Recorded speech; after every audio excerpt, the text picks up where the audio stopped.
Good evening. I'm Scott Sackett. Thank you for joining me.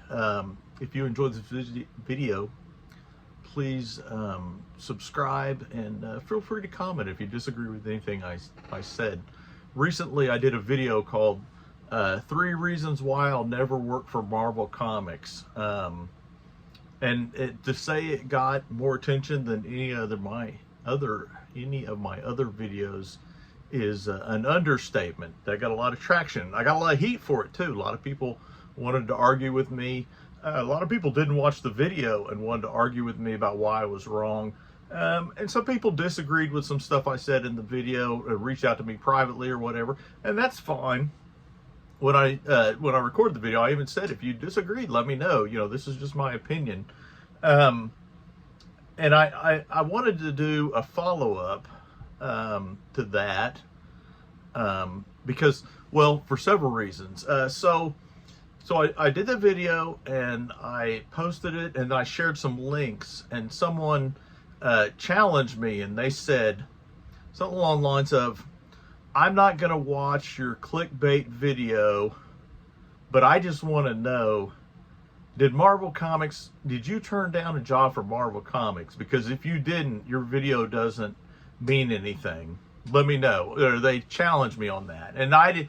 Well, first off, I didn't answer them because I'm sorry, I don't think my title was clickbaity. I did it to attract attention. Certainly, that's the point of doing a video, is to attract attention. But to me, a clickbait title would be something about a celebrity, like, you'll never believe what this celebrity wore, or something like that. But I laid out what was in my video in the title, and I followed it up. So it wasn't clickbaity as such, but I did try and make it. I mean, my goal was to get people to watch the video. I'll admit that, certainly. And so I tried to come up with a title that would get attention.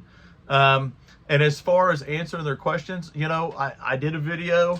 The whole point of YouTube is to get you to watch the video. If you don't want to watch the video, I'm not going to lay out my reasons in a post on social media if you're not willing to watch the video. That's kind of the social contract we enter in there. Watch my video and I'll answer all your questions. However, I did not address the question of whether I had turned down a job offer from Marvel. And I think it would be, first off, I don't pretend like Marvel sent me a contract or called me and said, we're going to offer you a job, and I turned it down. Okay. And I think in the video, I was pretty clear that if they did, I would be very tempted to take it, despite my reservations that I outlined in the video. But however, that's not really how it works for artists. Maybe.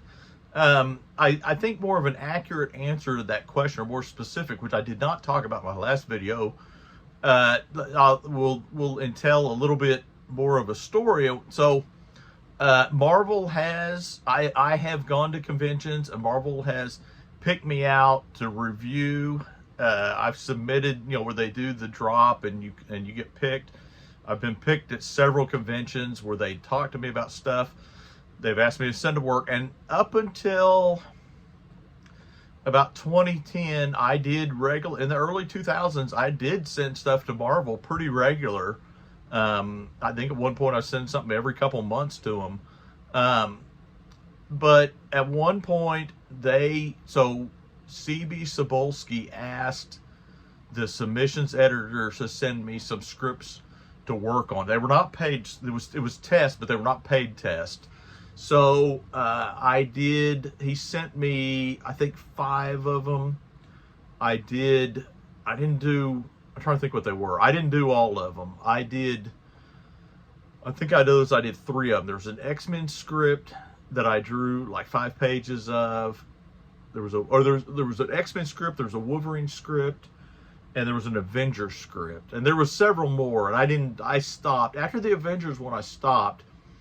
And the reason why is because I started to get work on my own, and I really started to realize, why am I doing samples for Marvel when I could be doing books that either I own the characters, or I have if I'm drawing a script for a book that's already come out, I basically wasted my time. And so I stopped doing it at that point.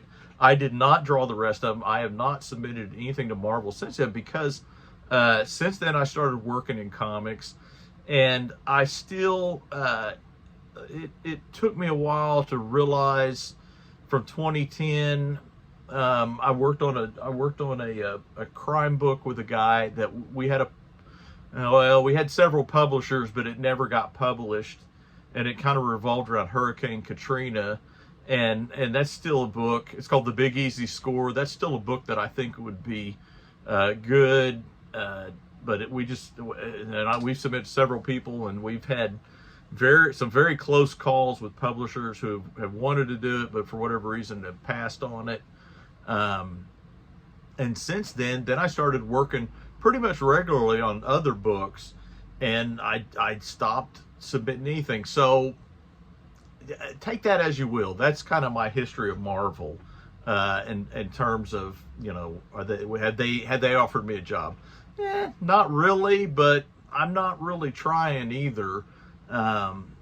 You know, it's just kind of become, like I said, and I went through some of that in the old video, on the other video, about why I stopped, you know, why I decided it wasn't worth pursuing as such.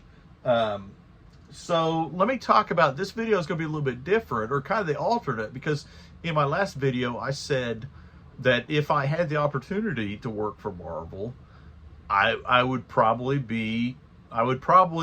do it, and I had some reservations that had to do with some of the stuff I said in the last video. But so I'm going to talk about, why would I work for Marvel? I spent this, I don't know, however long it was, video talking about why I wouldn't work for Marvel. Let's present the counterpoint. Why would I work for Marvel? And so the first thing is, I think that Marvel Comics has the best characters. Now you could argue, and I would argue that, for example, Spider-Man, I think Spider-Man was one of the greatest characters in comic books, in superhero comic books. Spider-Man has a cool power. He's got a cool supporting cast. He's got great motivation. You know, with great power comes great responsibility. He's just to me, he's just a cool character. And it would be great to draw Spider-Man. It would be great to draw Iron Man. Great to draw, you know, the Hulk, with all of the classic characters. Now, I would argue that some of the stuff that makes Spider-Man great, they have watered down with some of the Spider-Verse stuff. You know, when you have a character like Spider-Man that's very unique, and then all of a sudden you say, well, we're going to make multiple Spider-Mans. To me, it loses a little bit of something. In fact, honestly, some of the best Spider-Man, I think, in media is the Tobey Maguire Spider-Man movies, where Spider-Man's basically the only superhero in the movie. And he is unique, not even among, like, he's the only Spider-Man, but he's the only superhero. And so I feel like that's been watered down. However, I do think that the basic Marvel idea that, I mean, I don't know if it was Stan Lee or Jack Kirby or Steve Ditko or who came up with, which is like, we have these heroes, they have flaws. To me, that's something that people can identify with. They gave them, you know, realistic supporting cast. You know, to me, Marvel has the best characters. And so that would be one reason to work for Marvel, is the best characters. So the second thing that I think Marvel would be great about working at Marvel is, Marvel comics are based in the real world. You know, a lot of superhero comics, DC especially, but even some of the other ones, they're in Central City, or they're in some city that doesn't really exist, or Gotham, or Metropolis, or whatever. And to me, you know, having heroes based out of New York City is really cool. I don't live in New York City. I live in Oklahoma, but I've been to New York City dozens of times, and I'll never forget the first time going to New York City. We flew in one of the airports, I forget which one, and we were with a group, and we were on a shuttle bus or shuttle van, and we went over some bridge. I think we went over a bridge. I don't think it was it was a bridge. And I remember we go over the bridge and we come into Manhattan, and it was just like, wow, I was blown away. My grandmother was from Manhattan. She grew up in Manhattan. I'd seen Manhattan in movies and television shows and in comic books my entire life, but going into Manhattan, actually driving, well, riding into Manhattan was mind-boggling to me. And still, even I've been there dozens of times, and every time I go to Manhattan, I'm just astonished about how amazing the place is. It's if you haven't been there, it's unbelievable. It's a place I think everybody should go there once. Certainly, if you're a Marvel comic fan. And to me, I don't know why you would not set your superhero universe in Manhattan. And I say that I'm working on the comic book now that's not set, but I'm not the writer. But if I was the writer, if the writer listens to this, it should be in Manhattan, dude. Anyway, to me, that grounding, and it gives it, being in Manhattan or being in some of the other cities that Marvel characters inhabit, to me gives it a grounding that you miss out on. It's in some of the other comics, because it's literally like, what if we were in the modern world, but people had superpowers. Even like C.B. Cebulski at cons, he'll talk about Marvel Universe. The Marvel Universe is the universe outside your window. And he would say, I'm putting words in CB's mouth, he would say, it's outside your window, but they have superpowers. And to me, that's really cool, because it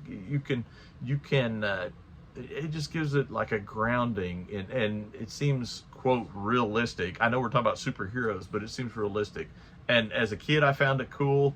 As an adult, I find it cool. And so that has a lot of appeal to me, that their superhero universe is grounded in the real world. So the third thing that I would say why I would work for Marvel Comics, despite my previous video saying why I wouldn't work for Marvel Comics, is because of their history. Marvel Comics has a long history. I know some of the other publishers do too. Certainly DC does. But I grew up reading Marvel Comics, so I have a personal history. As a kid, I loved Marvel Comics. I grew up, I read the Fantastic Four when I was real young. I wish I remember the number. I want to say it was like about 178. I had a Fantastic Four 178.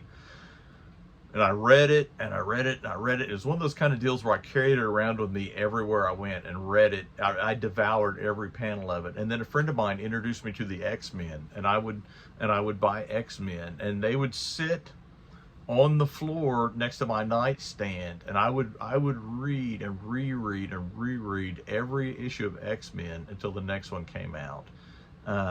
I remember when the Dark Phoenix saga came out, I'm reading all those issues and just being blown away. I have a copy, in fact it's sitting on my desk, of the Dark Phoenix saga trade paperback that I bought in '86 when I was in college.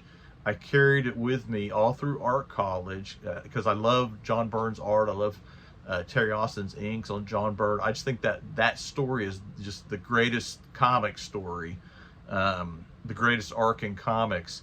But I carried that with me all through art school. When I got my job, I carried it in my backpack, and I carried it with me every single day until a couple of years ago. I took it to New York Comic Con. I had John Byrne and Chris Claremont sign it. And now it sits on my art desk. I've replaced it with an identical copy that I carry with me. So I still carry a copy of me with me.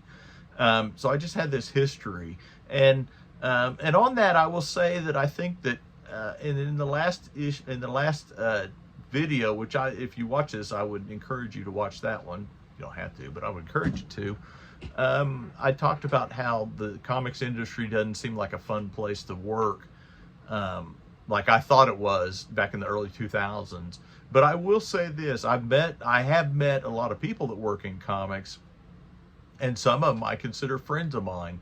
I mentioned C.B. Cebulski. In the last one I talked about how I consider C.B. Cebulski a friend of mine. I met him at San Diego in 2002, I think it was. And he gave me a tour of Marvel Comics later that year when my wife and I went to New York. for the first time when we went to New York. He gave me a tour of Marvel Comics, and I talked to him. It's infrequently now. He's got a lot busier, but him and I have exchanged many emails and many phone calls. And you know, I'd love to work with CB, certainly.